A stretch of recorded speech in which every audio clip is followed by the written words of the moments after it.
Olá, meus irmãos, povo maravilhoso de Deus, a paz do Senhor Jesus Cristo.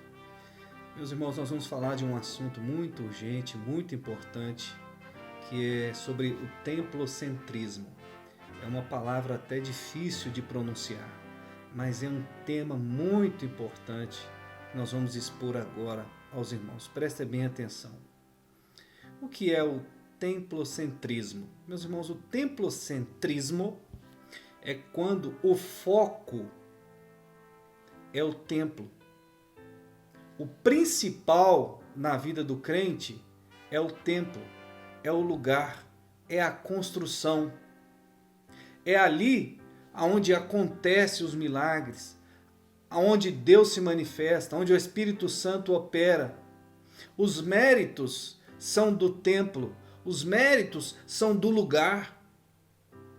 Então, qual é a maior dificuldade, o maior problema de um templocentrista?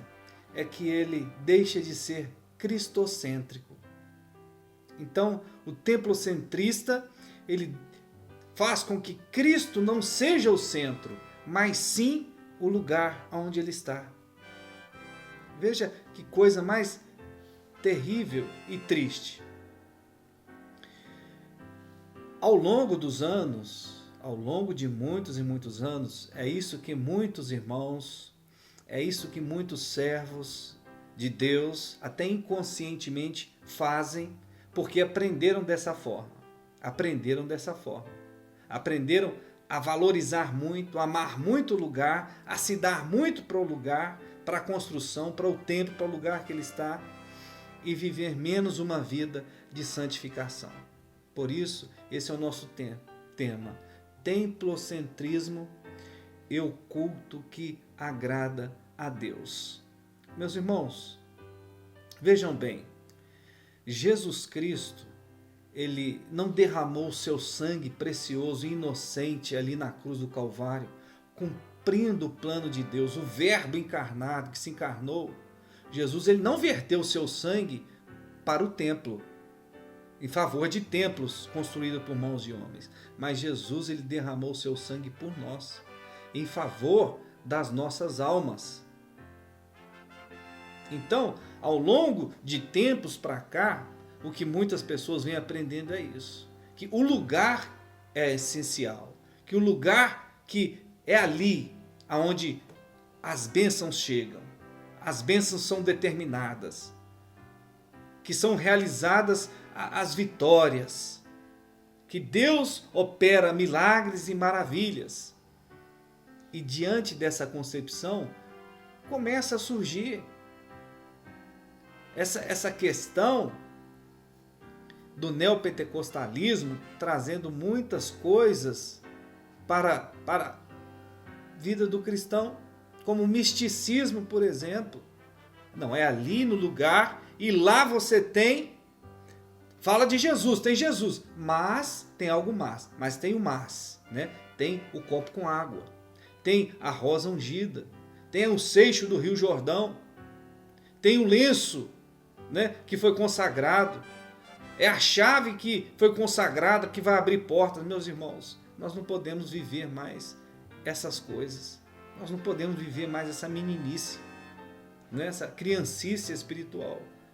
É momento de amadurecer na fé. O apóstolo Paulo disse isso, né? Quando eu era menino, eu andava como menino, falava como menino, fazia as coisas de menino, mas chegou um momento que eu cresci, eu virei adulto. E agora eu tenho que fazer coisas de adulto. Meus irmãos, precisamos amadurecer na fé. E há pessoas que gostam de materializar a fé, porque parece que é o caminho mais fácil. Em vez de se santificar a Deus, então eu pagar uma indulgência para receber algo no templo, então vai facilitar o meu relacionamento com Deus. Isso é um engodo, isso é uma mentira, isso é uma fantasia. Vamos para a palavra de Deus então? Vejam só. Em 1 Coríntios capítulo 6, verso 19, a palavra de Deus nos diz assim: ou não sabeis que o vosso corpo é templo do Espírito Santo, que habita em vós, proveniente de Deus, e que não sois de vós mesmos? Meus irmãos, vejam só a palavra de Deus, como ela é muito clara e muito objetiva. Não sabeis que o vosso corpo é o templo do Espírito Santo? Então o templo, meus irmãos, principal é a nossa vida. O Espírito Santo, ele habita em nós, ele quer morar em nós, a cada dia. Esse é o principal.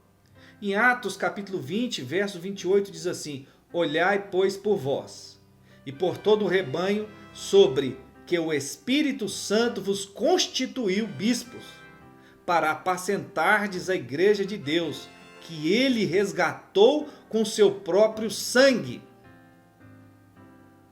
Meus irmãos, a igreja de Deus somos nós. Somos o corpo invisível de Cristo, espalhados nos quatro cantos dessa terra. Olhai por vós e por todo o rebanho, sobre que o Espírito Santo vos constituiu bispos, para apacentardes a igreja de Deus. Então, a igreja de Deus não é o templo de Deus, e nós somos a igreja de Deus. Somos nós precisamos entender isso. Nós estamos aqui fazendo uma desconstrução da importância do templo? Não. O templo, ele tem sim a sua importância. Tem. Por quê? Porque é um lugar onde nós nos reunimos. Nós fazemos o nosso culto coletivo a Deus. Nós ofertamos a Deus o nosso louvor, a nossa adoração em coletivo. É um lugar onde nós aprendemos da palavra, é ensinado a palavra de Deus. É um lugar onde nós cuidamos um dos outros. Nós precisamos estar juntos coletivamente. Mas independente dessa questão de estrutura, nós precisamos entender isso.